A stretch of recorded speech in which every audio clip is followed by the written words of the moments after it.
అష్టవక్ర సంహిత chapter 18 talk 112. ప్రకృతి పరంగా ఈ భూమి మీద జస్ట్ ప్రకృతి ఉంది అంతే. కానీ మనిషి తన సౌలభ్యం కోసం, తనను తాను తృప్తిపరచుకోవడం కోసం, తన హోప్కి గండి పడకుండా చూసుకోవడం కోసం చాలా సృష్టించాడు. అందులో ఈ జన్మ తర్వాత నెక్స్ట్ ఏమిటి అన్న ఆలోచన నుంచి పుట్టినవే స్వర్గ నరకాలు. ఒకవేళ భూమి మీద మనిషి అనేవాడు లేడనుకుందాం, స్వర్గ నరకాల ప్రస్తావన లేదు. ఈ భూమి మీద ఈ ప్రాపంచిక లగ్జరీస్ లేవనుకుందాం, స్వర్గ నరకాల ప్రస్తావన ఏమీ లేదు. అసలు స్వర్గం నరకం అంటే ఏమిటి? ఒకసారి కనుక మీరు రిలీజియస్ టెక్స్ట్లో డిస్క్రైబ్ చేయబడ్డ విషయాలు కనుక చూస్తే మీరు ఆశ్చర్యపోతారు. ఇప్పుడు భూమి మీద ఉన్న స్టార్ హోటల్స్, 7 స్టార్ హోటల్స్ కంటే గొప్పగా ఏముండవు అవి. ఈ క్షణం మనిషి అనుభవిస్తున్న వాటికి ఎక్స్టెన్షన్ అది. ఇక్కడ మనిషి కష్టాలు పడుతుంటాడు, దాని యొక్క 100 రెట్లు 1000 రెట్లు నరకంలో ఉంటుంది. ఇక్కడ మనిషి సుఖం అనుభవిస్తున్నాడు, దానికంటే 1000 రెట్లు 100 రెట్లు అక్కడ ఎక్కువ ఉంటుంది అంతే. ఇక్కడ నువ్వు శృంగారం చేస్తే అలసిపోతున్నావు, స్వర్గంలో అలసిపోవు. ఇక్కడ నువ్వు ముసలిగా అయిపోతున్నావు, అక్కడ ముసలిగా అవ్వవు. ఇక్కడ చిన్న చిన్న రేగి పళ్ళు ఉన్నాయి, అక్కడ చాలా పెద్ద రేగి పళ్ళు ఉంటాయి. ఇక్కడ ఆకలి, నిద్ర, దప్పిక, బాధ ఇవన్నీ ఉన్నాయి, అక్కడ అవి ఏవి ఉండవు. ఇంకా చాలా వికృతమైన, చాలా వింత వింత డిస్క్రిప్షన్స్ ఉన్నాయి. అట్లాగే నరకంలో నినుప చెవుల్లో గుచ్చుతారు, నూనెలో వేయిస్తారు, what ever it may be. కొంచెం అటు ఇటుగా ఉండొచ్చు, ఎగ్జాక్ట్ నేను చెప్పడం లేదు. బట్ దుఃఖం యొక్క విస్తారం నరకం, సుఖం యొక్క విస్తారం స్వర్గం. ఈ భూమి మీద రకరకాల స్వర్గాలు ఉన్నాయి, రేపు ఎప్పుడున్నా చెప్పుకుందాం. సో ఒకప్పుడు మనిషికున్న అప్పటి సమాజంలో స్వర్గం యొక్క అవధారణ ఇప్పుడున్న సమాజంతో పోలిస్తే నథింగ్. భూమి మీదనే ఒక అద్భుతమైన స్వర్గాన్ని మనిషి సృష్టించాడు. అయినప్పటికీ ఇంతకంటే ఎక్కువ కావాలి, దిల్ మాంగే మోర్ అన్న ఆలోచన మనిషిని వదిలిపెట్టదు. అష్టవక్రుడు ఈ విషయం చెప్తున్నాడు. జ్ఞాని పాయింట్ ఆఫ్ వ్యూలో స్వర్గం నరకం ఏమిటి అసలు వినండి, కాస్త దీన్ని జీర్ణం చేసుకోండి, మీ దైనందిక జీవితంలో దాన్ని అనుభవించండి. మీరే ఫలం, మీరే ఫలితం. అష్టవకుడు చెప్పేది అల్టిమేట్. నా స్వర్గో నైవ నరకో జీవన్ముక్తి నచైవహి బహునాత్ర కిముక్తేన యోగ దృష్ట్యా న కించన. జ్ఞానికి స్వర్గము లేదు, నరకము లేదు. ఇంతవరకు అందరూ చెప్పారు, చాలామంది జ్ఞానులు చెప్పారు. కానీ అష్టవకుడు ఒక్క అడుగు ముందుకేసి జీవన్ముక్తి అనేది కూడా లేదంటున్నాడు. అలా ఎందుకు లేదో మనం 2-3 మాటల్లో మీకు వ్యక్తపరిచే ప్రయత్నం చేస్తా. So simple. ఏది పట్టించుకోడు, ఏది కోరుకోడు, అట్లాంటి వ్యక్తి గురించి ఎక్కువ చెప్పడానికి ఏముంది? జ్ఞాని డిస్క్రిప్షన్ లెస్. యోగ దృష్ట్యా అతనికి ఏమి అక్కర్లేదు. సో ఆత్మజ్ఞాని అయిన జీవన్ముక్తుడికి దృష్టిలో స్వర్గం లేదు, నరకం లేదు. సో జీవన్ముక్తి కూడా లేదు అనడానికి కారణం ఏంటంటే, ఎప్పుడన్నా మీరు రమణ మహర్షి సాహిత్యం చదివితే ఒక చిన్న కాంటెక్స్ట్ ఉంది. It is return, it is been documented. Paul Brunton Ramana మహర్షిని అడిగాడు, నాకు లిబరేషన్ కావాలి. అప్పుడు రమణ మహర్షి అడిగిన ప్రశ్నని అష్టవకుడు చెప్తున్నది, దేని నుంచి? నీకు బంధం ఉంటేనే లిబరేషన్, బంధం లేకపోతే లిబరేషన్ ఎక్కడిది? ఒక వ్యక్తిని ఒక 50 సంవత్సరాలు జైల్లో పెట్టిన తర్వాత అతన్ని బయటికి తీసుకుని వచ్చినప్పుడు మొట్టమొదటిసారి ఒక అనుభూతి చెందుతాడు. He's free. చేతులు పైకెత్తుతాడు, ఆకాశం వైపు చూస్తాడు, కేరింతలు కొడతాడు. కానీ అక్కడున్న వాళ్ళంతా ఆశ్చర్యపోవచ్చు అతన్ని చూసి. వాళ్ళకి తెలియదేమో ఇతను జైలు నుంచి బయటకు వచ్చాడు ఇట్లా వెర్రిగా ప్రవర్తిస్తున్నాడని. అరే, అదే ఆకాశం, అదే గాలి, అదే చెట్లు, అదే నేల, అంత హర్షాతిరేకం ఎందుకు అన్నప్పుడు నీకు తెలియదయ్యా, 50 ఏళ్ళు వీటికి దూరమయ్యాను, బయటకు వచ్చిన తర్వాత నేను మొట్టమొదటిసారి వాటిని ఆస్వాదిస్తున్నాను, స్వేచ్ఛా గాలి పీలుస్తున్నానని చెప్పవచ్చు. ఇక్కడ వస్తుంది రియల్ క్వశ్చన్. అదే వ్యక్తి ఒక 10 రోజుల తర్వాత అట్లా ఆకాశాన్ని చూసి ఎంజాయ్ చేయగలరా? అంతెందుకు, ఒక ఆస్కార్ అవార్డు వస్తుంది, ఒక పద్మశ్రీ వస్తుంది, పద్మభూషణ్ వస్తుంది, స్టేజ్ మీద నీకు ఒక రకమైన ఉన్మత్త అవస్థ కలుగుతుంది, అందరూ నీకు కంగ్రాచులేషన్స్ చెప్తారు. 10 రోజుల తర్వాత సో నీవు బంధం వల్ల అనుభవించే లిబరేషన్ యొక్క స్థితి ఎక్కువసేపు నిలుపుకోలేవు. నిజంగా లిబరేషన్ ఎలా ఉంటుంది అంటే సహజమైన శ్వాసలాగా ఉంటుంది. ఇట్లా బంధం నుంచి విముక్తి అయినప్పుడు కలిగే ఒక ఉన్మత్త స్థితి ఎలా ఉంటుంది, ఆస్తమాలాగా ఉంటుంది. You become ecstatic.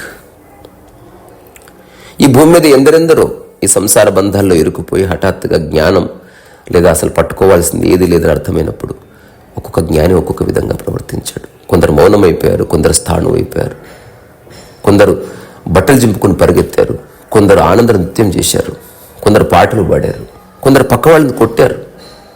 అరే, ఇంత చిన్న విషయాన్ని అర్థం చేసుకోలేకపోయాం.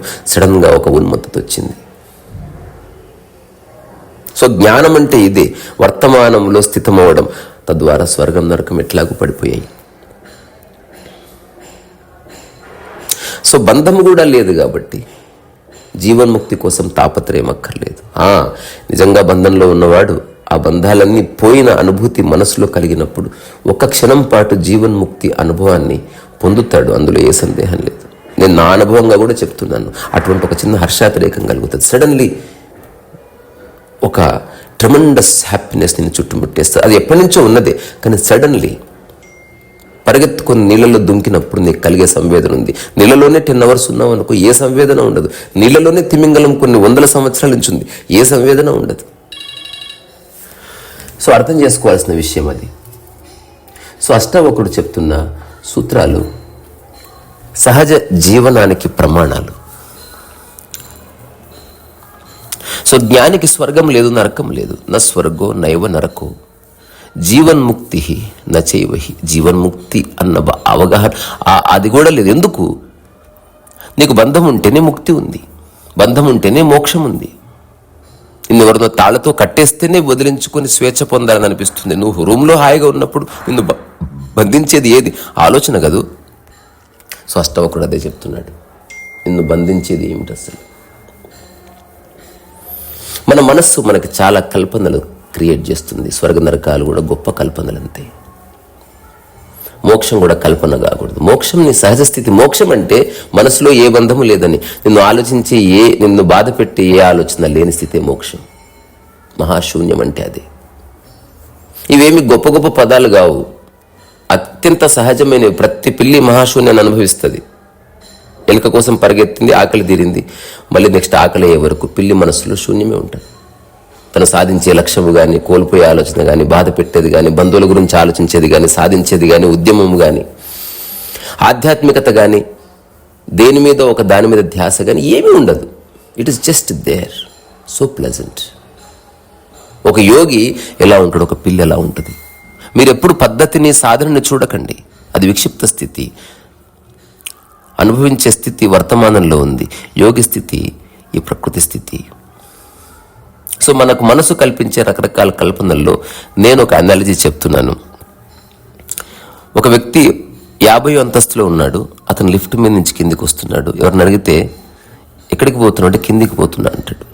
కిందికి వచ్చిన తర్వాత కిందికి వచ్చానంటాడు. యాక్చువల్లీ ఉన్నదే అది, కానీ మనం పైనుంచి కిందికి వచ్చినప్పుడు అట్లా అనిపిస్తుంది, as if you are descending from the top. నువ్వు కిందనే ఉన్నావు, అట్లా అనిపిస్తుంది పైకి కిందికి పోయినట్టు. సో అనిపించడం వేరు, ఉండడం వేరు. నువ్వు ఎప్పుడు కిందనే ఉన్నావు, ఎందుకంటే ఆ బిల్డింగే కింద ఉంది నేల మీద. దాంట్లో నువ్వు పైకి కిందికి కదులుతున్నావు. అట్లా నీ మనసు నీలో ఉంది, కానీ ఆ మనసులో ఆలోచనలు పైకి కిందికి కదులుతున్నాయి. సో స్వయం ప్రకాశం, నిరంజనం, నిర్గుణం, నిర్విషయం, నిష్కామ కర్మం, సహజం, స్వభావం, సాక్షిత్వం,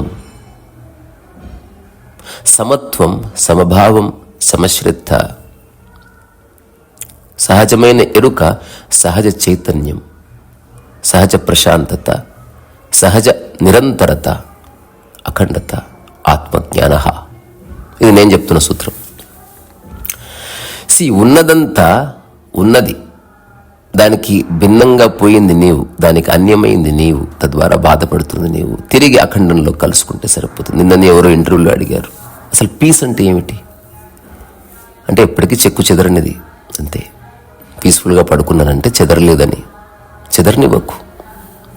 ఆ తర్వాత అష్టావకుడు చెప్తున్నాడు, నైవ ప్రార్థయతే లాభం నాలాభే నానుశోచతి ధీరస్య శీతలం చిత్తం అమృతే నైవ పూరితం. సో ఇప్పుడు అద్వైతాన్ని చెప్పాలంటే ద్వైతం చర్చలోకి తీసుకురావాల్సింది. ద్వంద్వాతీతంలోకి నిన్ను తీసుకెళ్లాలంటే ద్వంద్వమే ఆధారం. కొట్టుకోకుండా ఉండండి అని సినిమాలో చూపించాలంటే మొదట కొట్టుకోవడమే చూపించాలి. నేను ఆనందంగా ఉంటున్నాను అంటే వేరు, ఆనందంగా ఉండాలనుకుంటున్నాను అనేవాడన్నా అంటే ముందు బాధలే చూపించాలి. అందుకే చివరిలో శుభం కార్డు ఉంటుంది. అంతకుముందు అంత సమస్యలు, రక్తసిక్తం, గొడవలు, తిట్లు, శాపనార్థాలు అవన్నీ ఉంటాయి సినిమాల్లో కూడా, జీవితాల్లో కూడా అంతే. సో అష్టవక్రుడు ద్వంద్వాలని పరిచయం చేస్తున్నాడు. ఇప్పటి వరకు ఎక్కడ వాడని మరొక ద్వంద్వాన్ని తీసుకొచ్చాడు. ఆ ద్వంద్వం ఏమిటి అంటే లాభం నష్టం. సో లాభ నష్టాలు సంపూర్ణంగా ప్రపంచానికి సంబంధించినవి గుర్తుపెట్టుకోండి. ప్రకృతిలో లాభము లేదు, నష్టము లేదు. ధీరుడి చిత్తం అమృతంతో నిండి చల్లగా ఉంటుంది. ధీరస్య శీతలం చిత్తం, కనుక అది లాభాల కోసం ప్రార్థనలు చేయదు. నష్టం వస్తే కానీ లాభం లేదని కానీ హాని కలిగిందని శోకించడు. జీవన్ముక్తుడైన జ్ఞాని లాభాలకు సంతోషం, నష్టాలకు దుఃఖము పొందడు. అతని చిత్తం పరమానందామృతంతో తృప్తిగా ఉంటుంది. నిన్ననే ఒక వ్యక్తి వచ్చాడు, నేను వ్యాపారం పెట్టాను, నాకు లాభం రావాలని కోరుకోండి, ఏం చేయాలి? నేను చెప్పాను, మీరు రాంగ్ ప్రశ్న అడుగుతున్నారు రాంగ్ వ్యక్తిని. అసలు లాభ నష్టాలకు అతీతంగా జీవించమని నేను చెప్తున్నాను. నేను జీవిస్తూ అన్ని పనులు చేయవలసిందే, నాకు డబ్బు కావాలి, కానీ ఇందులో లాభ నష్టాల ప్రసక్తి ఎక్కడిది? అమృతంతో చల్లగా ఉంటుంది ధీరుడి చిత్తం, ధీరస్య శీతలం చిత్తం అమృతే నైవ పూరితం. అమృతం అని దేన్ని అంటున్నాం అంటే ఏది తాగితే నువ్వు చిరస్థాయిగా చిరంజీవిగా ఉండబోతున్నావు అంటే మళ్ళీ నిరంతరతనే. అందుకే ఆనందం అమృతం, ప్రశాంతత అమృతం. ఒక్కసారి అది నీలోకి జ్వరపడింది అనుకో, అది పోదు ఇంకా. సో ఆనందం నుంచి ఆనందం తీసేసిన ఆనందమే మిగులుతుంది, ఆనందానికి ఆనందం కలిపిన ఆనందమే మిగులుతుంది. పూర్ణస్య పూర్ణమిదం పూర్ణమదం పూర్ణాత్ పూర్ణమదచ్యతే పూర్ణస్య పూర్ణమాదాయ పూర్ణమేవ వశిష్యతే. ఉన్నదంతా అదే. నీవే మధ్యలోకి వస్తున్నావు, నువ్వే చెడగొడుతున్నావు, నీవే ఆరోపణలు చేస్తున్నావు, నువ్వే ఆరాటపడుతున్నావు. ఏ ఉపయోగం? ఎందుకు? వై?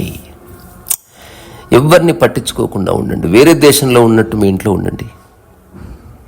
వేరే దేశంలో ఉంటే అన్ని నోరు మూసుకుని కేఫ్టీరియాలో కూర్చొని మీ కాఫీ దాగి మీరు వస్తారు. అక్కడ ఉన్న వాళ్ళతో మీ బంధువులే అనుకో, వాడు అట్లా కూర్చున్నాడు, వీటిలో కూర్చున్నాడు, ఎరా సరిగ్గా కూర్చో, సాంప్రదాయం సంస్కృతి. ఎందుకు? నీ సంస్కృతి నీ సాంప్రదాయం నువ్వు ఆచరించడానికి సలహాలు ఇవ్వకు. నువ్వు ఆచరిస్తూ ఉంటే నిన్నే చూసి 100 మంది ఆచరిస్తారు. నువ్వు ఇల్లు చక్కగా సర్ది పెట్టుకో, నిరంతరం అందంగా పెట్టుకో, నిరంతరం పని చేస్తూ ఉండు. నువ్వు చెప్పక్కర్లేదు, నేను చెప్పాను కదా, ప్రశాంతత అంటువ్యాధి, నిజమైన సృజనాత్మకత అంటువ్యాధి ఒక వ్యక్తిని ఒక్క మాట లేకుండా మార్చేస్తుంది. అసలు ఆ స్థితిలోకి ఎందుకు రారు? సో మనస్సు యొక్క నిరంతర ఆనంద స్థితి అమరత్వం అంటే. సో దేని గురించి అతిగా ఆలోచించకండి. ఏమీ లేదు ఇక్కడ అంత గంభీరంగా తీసుకునేది. You are going to die anyway. అవునా కాదా? ఎప్పటికి ఉంటావు ఇక్కడే? నిన్ననే ఒక ఇంటర్వ్యూ చేస్తున్న వ్యక్తిని అడిగాను, నీ జీవితకాలం 100 గంటలు అనుకో, పీకులాడుతూ ఆరోపణలు చేస్తూ బాధపడుతూ ఏడుస్తూ తల కొట్టుకుంటూ ఉండాలని ఇష్టపడతావా? హాయిగా ఆనందంగా ప్రశాంతంగా అంటే వెంటనే చెప్పింది హాయిగా ఆనందంగా ప్రశాంతంగా. మరి 100 గంటల్లో ఎంతసేపు ఉండాలనుకుంటున్నావో అదన్నా చెప్పు. ఒకవేళ ఉండాలనుకుంటే దానికోసం ఏం చేయాలన్నది చేయి.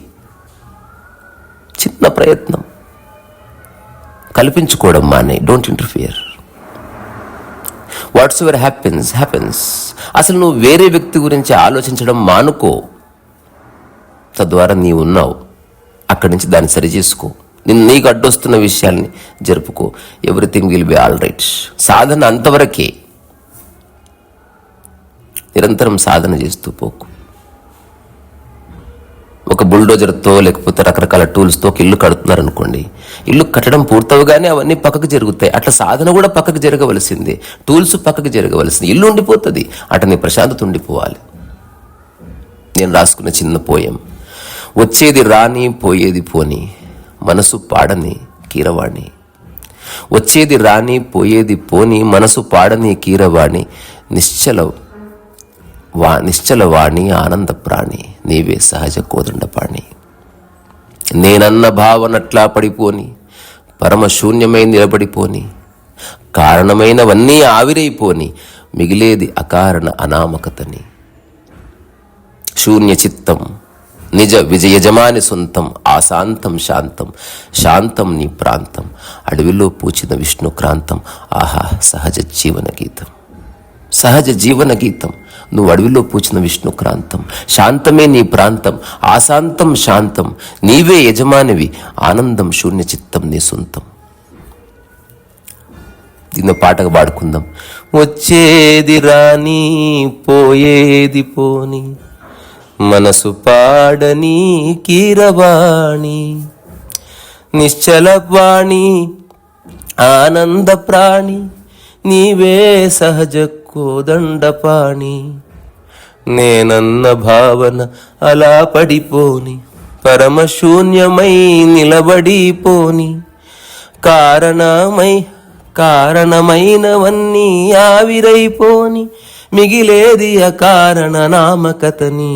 శూన్య చిత్తం నిజ యజమాని సొంతం, ఆశాంతం శాంతం, శాంతం నీ ప్రాంతం. అడవిలో పూచిన విష్ణుక్రాంతం, సహజ జీవన గీతం, సహజ జీవన గీతం జీవితం. పాడుకోండి. ఎవరు మెచ్చుకుంటారన్న కాదు, ఎవరు గుర్తిస్తారన్న కాదు. నీ సహజ స్పందనకి ద్వారం ఓపెన్ చేయి. Don't close your self. నీలో నీ మనసు 1000 దుక్కల ఓపెన్ అయినప్పుడు దానికే మరొక ముద్దు పేరు సహస్రదళ కమలం యొక్క ఆవిర్భావం, సహస్రారం యొక్క ఓపెనింగ్. దాని అర్థం ఏమిటి? నీకు ఇన్హిబిషన్స్ ఏమీ లేవు, ఇంకా అన్ని పనులు సమశ్రద్ధగా చేస్తున్నావు అన్నదానికే బుద్ధుడి యొక్క చివరి స్టేట్మెంట్ సహస్రదళ కమలం అనుభవం. Lotus of 1000 petals opening experience అది అందరికీ ఉంది. మనల్ని మనమే కట్టడి చేసుకుంటున్నాం. చూడండి, నాలాంటి మాటలు మీరు పట్టించుకోవాల్సిన అవసరం లేదు. ఏ ఇన్హిబిషన్ లేకుండా కొంతకాలం ఉండండి, అన్ని పనులు సమశ్రద్ధతో చేయండి. చేద్దాం, నేను సలహా ఇవ్వట్లే. అసలు మీరు ఆచరించినా ఆచరించకపోయినా నాకు వచ్చేది లేదు, పోయేది లేదు. నేను అలా ఉన్నాను, బాగుంది. ఇది కొనసాగిస్తేనే బాగుంటుంది. రోజు తింటేనే ఆరోగ్యం, రోజు పడుకుంటేనే ఆరోగ్యం. నిన్నటి వరకు పడుకోనంటే చచ్చిపోతావు. సాక్షి భావన అయినా ఏదైనా it's ad continuum and ad infinitum. So ఇక్కడి నుంచి మీ అందరిలో ఉన్న అష్టవక్రుడికి, శూన్య చిత్తానికి, మీ యొక్క సహజ శాంతానికి, మీ యొక్క అడవిలో పూచిన విష్ణుక్రాంతానికి, మీ సహజ జీవన గీతానికి, మీలో కొలువై ఉన్న కోదండపాణికి శిరస్సు వంచి నమస్కారం చేస్తున్న రీ సరస్వతి.